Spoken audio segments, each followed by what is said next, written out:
Bonjour à toutes et à tous et bienvenue dans cet épisode un petit peu particulier car aujourd'hui vous aurez besoin d'un matériel un petit peu différent de d'habitude. Je parle bien évidemment de la photographie aérienne prise avec un drone.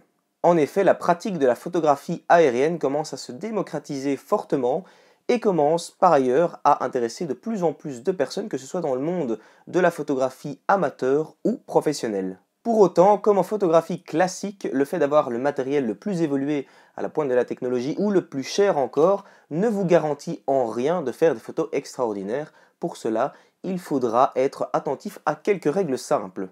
Petite précision en ce qui concerne le matériel, toutes les vidéos et photos que vous verrez aujourd'hui ont été prises avec un drone DJI Spark qui est loin d'être le modèle le plus cher et le plus évolué de la marque. C'est pourquoi aujourd'hui je ne vais pas vous parler des réglages internes du DJI Spark, tout simplement parce qu'il ne possède pas des fonctionnalités hyper poussées. On va plus parler de prise de vue en tant que telle. Si ça vous intéresse d'apprendre à utiliser votre drone en particulier, je vous conseille peut-être d'aller voir les vidéos de Steven, car je le sais, elles sont de très bonne qualité, et d'ensuite revenir sur cette vidéo pour en apprendre un petit peu plus. Passons maintenant au vif du sujet. Avant toute chose, il est important que je vous précise que les réglementations en termes de prise de vue aérienne sont de plus en plus précises et aussi totalement différentes d'une zone géographique à l'autre. Il est donc important que vous restiez attentif et conscient des règles en la matière. Je me dois de commencer cette vidéo par cela. Si votre drone vous permet de tels réglages, en l'occurrence le mien ne le permet pas, soyez toujours attentif aux règles de base de la photographie classique, principalement en ce qui concerne le triangle d'exposition, donc ISO, diaph et vitesse. Si vous ne savez plus ce que c'est, je vous mettrai un petit lien juste au-dessus afin de vous rafraîchir la mémoire. De même, toutes les règles de composition classiques qu'on a l'habitude de voir dans cette série de vidéos restent bien entendu d'application.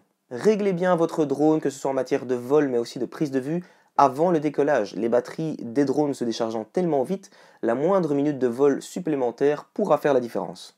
Tout comme en photographie classique, il sera bien entendu préférable d'utiliser un maximum de réglages en mode manuel et non en automatique, à condition que cela ne vous fasse pas perdre un temps considérable durant le vol.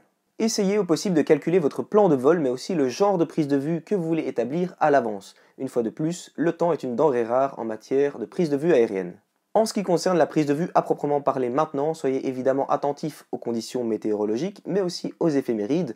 Les heures à convoiter se retrouvent autour de l'aube ou encore du crépuscule afin de profiter de ce qu'on appelle la golden hour, cette lumière rasante et dorée que l'on convoite évidemment aussi en photographie classique. Soyez par ailleurs attentifs aux espaces, volez dans des zones dégagées afin premièrement d'éviter les collisions, mais aussi de perturber la faune et la flore environnante. Faites bien entendu attention au possible aux rafales de vent qui pourraient retourner votre drone plus vite que prévu. N'hésitez pas à prendre de la hauteur, profitez de cette chance pour admirer les paysages sous un angle tout à fait nouveau, soyez originaux et tentez des prises de vue uniques. Pour ma part, je décide de diriger ma caméra totalement à la verticale car j'ai vu pas mal de photos de forêts prises avec des drones sur Instagram notamment, qui donnaient très bien. Je décide de prendre un maximum de hauteur par ailleurs, afin de profiter du plus grand angle de champ possible. Mais laissez-moi vous montrer plutôt.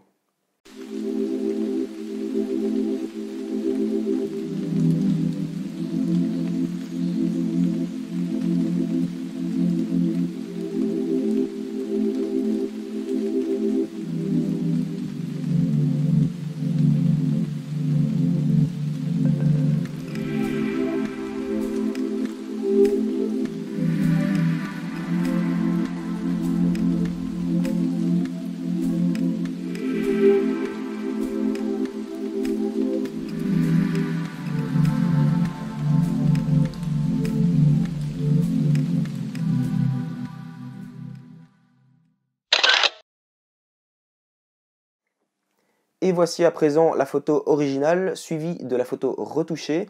Comme je vous l'ai dit, mon DJI Spark ne me permet pas de faire de la photo en RAW et donc j'ai décidé de passer l'étape de la retouche dans Lightroom dans cet épisode car je n'ai pas pu aller très loin en retouche. Mais voilà, j'ai quand même essayé de faire quelque chose d'un peu plus contrasté, d'un peu plus sympathique.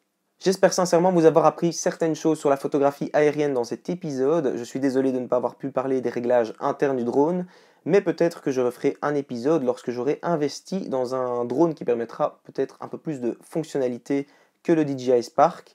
Pour l'heure, je vous dis à la semaine prochaine, même jour, même heure, bien à vous.